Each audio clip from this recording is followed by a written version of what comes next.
Ni hao, Cobra Kai fans. Welcome to this next segment on Way Back Wednesday, where I will be critiquing the Karate Kid series. That's all three Ralph Macchio films, including the Hilary Swank movie, and of course, my man, Jaden Smith. Now, before I begin, if you are new to this channel, don't forget to follow me on Instagram and YouTube, and subscribe to YouTube, like on both platforms, share if you please, and leave a comment on the section below, and most importantly, wax on, wax off. So the 1984 Karate Kid movie sees Daniel, played by Ralph Macchio, moving to Southern California with his mother, Lucille, but quickly finds himself the target of a group of bullies who study karate at the Cobra Kai dojo.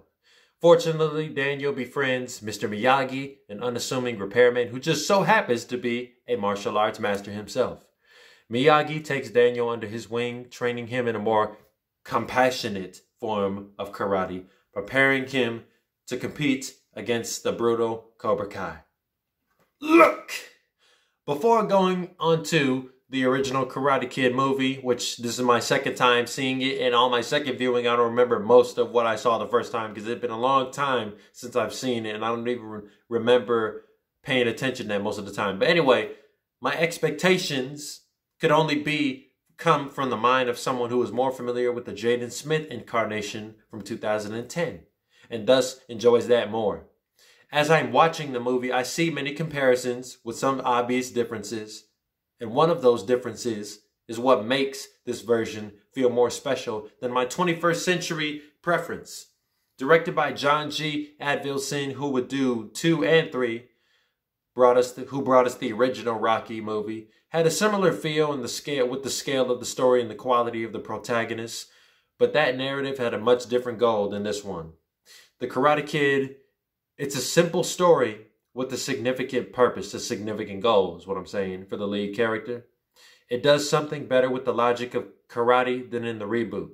We see the character undergo many techniques in the form of patience through labor. And I thought the variety of different jobs he had to accomplish, from snipping the bonsai tree to painting the fence to catching the fly with chopsticks. In the midst of all of these exercises brings a peace of mind while flexing different parts of the body, including the brain. And I know that when you catch the fly, you know, it would test the reflex and determination, because you want to get that fly. You want to get that prize, especially the now prominent wax on, wax off, as opposed to jacket on, jacket off, ground, hang it up, take it down, attitude. The physical fights we see is clearly something that can only be intriguing to 80s audiences. No offense, you know, we still have good fighting movies throughout the years, but this isn't one of them as far as fighting goes.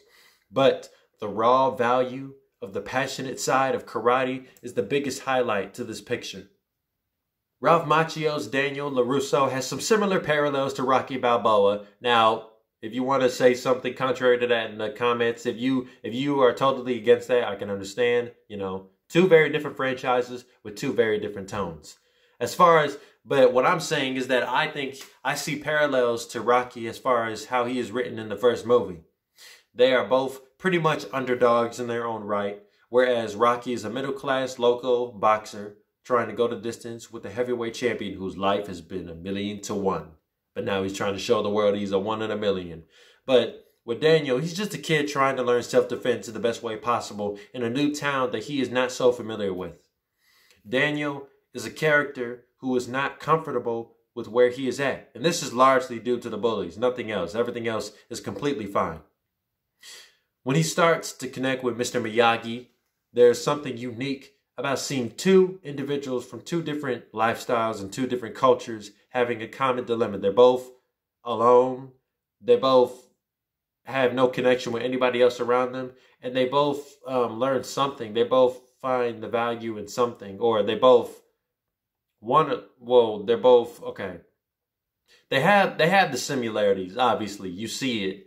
I don't have to go down a long list, but there are enough similarities that would connect them.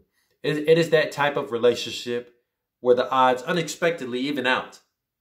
Just like I said before, the fighting in this movie may be unconvincing and corny, but how the film takes a passionate approach to karate through a series of still exercises was brilliant. It helps support the value behind this ultimate self-defense tactic. The romantic subplot with Ali, with an I, is just one of many fulfilling things that happens in Daniel's favor. On the flip side, we got William Zabka's Johnny Lawrence, who both are now in Cobra Kai, that has been running for quite some time now, very successful. I'm not very familiar with the show, but I see Cobra Kai in the movie, and I know that Cobra Kai's show is a spinoff of the Karate Kid film series. They're both canon to each other. But anyway, this man, Johnny, along with the other students, along with his posse at the Cobra Kai Academy, are being taught a more kinetic and aggressive form of karate. In the case of John G. Advilson's Karate Kid, the karate logic is differentiated as either inner peace or external power. According to Mr. Miyagi, he says that karate involves compressing all the momentum in body to fists and to feet, and you move that force onto target, and your body moves with every punch. All in all, seeing Daniel coming out on top was not reminiscent of the end of the first Rocky, and it wasn't supposed to be. You know, it wasn't about surviving. It was just about how all the hard work through your effort is going to pay off. And the satisfaction in his victory is well earned through his methods and his training, even if the fights themselves are not the best. I mean, come on. This has gotten this is definitely old school. So this is very 80s. This right here, this is aged. And you know, now I understand this because it's like a Cobra, like Cobra Kai, but crane kick just, you know. Rotten Tomatoes gives it an 89%. Now, I was not expecting the Karate Kid to have any quality karate, but I was not expecting anything memorable out of this. However, the Karate Kid does something special when dealing with the arts and the essence of karate. And this helps to complement the on-screen relationship between Ralph Macchio and Pat Morita. Now, the second greatest highlight is Macchio and Elisabeth Shue's on-screen romantic chemistry. The Karate Kid, in my eyes, deserves 8 SOs out of 10. I wasn't going to say 8 point nothing. 8 SOs out of 10. But that is my review on the first Karate Kid from '84. Y'all can let me know what y'all thought of it when you first saw it for the first time. Or do you feel the same way I feel? Like, despite the fights not being as great as they should, obviously. Because I'm not saying that because this is the 80s that has a lot to do with why the fights are the way they are. I guess this is because it's a kid's movie. You can only fight. And you can only do some type of fighting in the eyes of what a kid can handle. But anyway, that is my review on this. And just to let you guys know, I know we just started getting into this segment. I hope y'all enjoyed the review, by the way. We just started getting into the Karate Kid segment, but October's coming up, y'all. Yeah, October, harvest season, Halloween. So I don't know if I mentioned this. I don't do horror movies. You will not see me do a lot of horror movies on this channel. But what I'm about to say is not what you think I'm gonna say. You probably think I'm gonna say I'm gonna start doing the demonic horror movies. No, what I'm gonna be doing, I'm just going to be doing like Halloween classics. They're not going to be dark. They're not going to be graphic. They're not going to be gritty. You know, the good Halloween classics that you grew up with. Starting with Monster House next week. You'll see what the other ones will be if you just keep up to date. If you subscribe, if you click the bell. I ain't going to tell you. It ain't my job to tell you. I don't get monetized enough to tell you what things I'm going to post on my channel. Okay. But the best thing for y'all to do is just to subscribe, click the bells, click all. So you can keep up with everything that I'm posting every week. But anyway, guys, thank you for your time, and I'll see you guys next time. Wax on.